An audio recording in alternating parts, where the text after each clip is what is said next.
جی ہم بات کریں گے حقوق اللہ کے بارے میں، حقوق العباد کے بارے میں بات کریں گے کہ ہم ضرورت مند کی مدد کیسے کی جائے اور اس کا کیا اجر ہے؟ اس کا اجر تو بہت زیادہ ہے۔ قرآن مجید فرقان حمید میں اللہ تعالیٰ نے ارشاد فرمایا وَتَعَاوَنُوا عَلَى الْبِرِّ وَالتَّقْوَى، نیکی اور پرہیزگاری پر ایک دوسرے کی مدد کرو، وَلَا تَعَاوَنُوا عَلَى الْإِثْمِ وَالْعُدْوَانِ، گناہ اور زیادتی پر ایک دوسرے کی مدد نہ کرو۔ ضرورت مند کی مدد کرنے کے بہت سے طریقے ہیں۔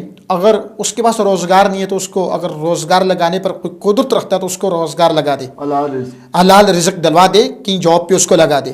اگر وہ دیکھتا ہے کہ وہ کسی مشکل میں پھنسا ہوا ہے تو دوسرا اس کا بھائی اس کی مشکل کو دور کرنے پر قدرت کاملہ رکھتا ہے تو ضرور اس کی مشکل کو دور کرے۔ اب اس کے فائدہ کیوں کہ ایک بندہ مشکل میں پھنسا ہوا ہے، جی فرض کریں ایک بندے کے پاس پیسے نہیں ہیں، اسے کسی جگہ جانا ہے، اس کی مدد جب کی جائے تو اس پہ کیا اس کا اجر ملے گا، یہ بھی بتا دیں۔ اس کا اجر یہ ہے کہ نبی رحمت صلی اللہ علیہ وآلہ وسلم نے فرمایا کہ مسلمان کا بھائی ہے وہ اس پہ ظلم نہیں کرتا، جب وہ کسی مشکل میں پھنستا ہے تو اس کا بھائی اس کی مدد کرتا ہے، جب اس کو حاجت کی ضرورت ہوتی ہے تو اس کی حاجت روائی کرتا ہے۔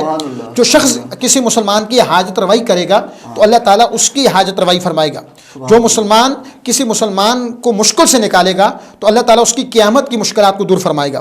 اور اس حوالے سے کئی کتب میں یہ حدیث پاک موجود ہے، امام دلمی کی مسند الفردوس میں، حاکم کی للمستدرک میں، طبرانی کی معجم کبیر، معجم اوسط میں، بہت ساری کتب میں، کہ اللہ کے پیارے حبیب صلی اللہ علیہ وآلہ وسلم نے فرمایا جو آدمی کسی مسلمان بھائی کا کوئی کام کرنے کے لیے چل پڑا یہاں تک کہ وہ کام اس نے کر لیا، میں کتب کے حوالے آپ کو دے چکا ہوں، مضبوط ترین کتابوں میں حدیث پاک موجود ہے کہ جو آدمی آپ نے کسی مسلمان بھائی کا کوئی کام کرنے کے لیے چل پڑا یہاں تک کہ وہ کام اس نے کر دیا، تو ایک روایت میں ہے 5000 فرشتے اور دوسری روایت میں ہے کہ 75000 فرشتے اللہ تعالیٰ اس کی طرف بھیجتا ہے اور ان کا سایہ فرما دیتا ہے۔ سبحان اللہ۔ وہ 75000 فرشتے اس کے لیے بخشش و مغفرت کی دعائیں کرتے ہیں۔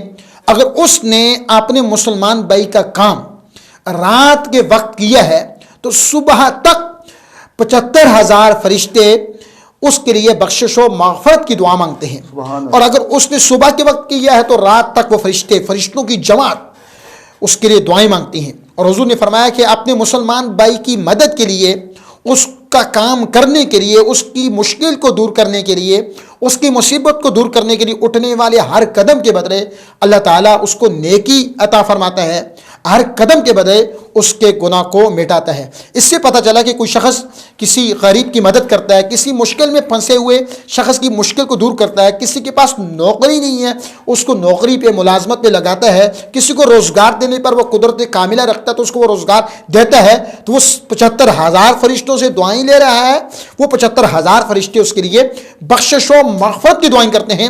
بلکہ رحمت کونین صلی اللہ علیہ وسلم نے فرمایا 10 سال کے اعتکاف سے بہتر ہے کسی ضرورت مند کی ضرورت کو پورا کر دینا۔ سبحان اللہ۔ اور اعتکاف بھی وہ جو مسجد نبوی میں کیا جائے۔ سبحان اللہ۔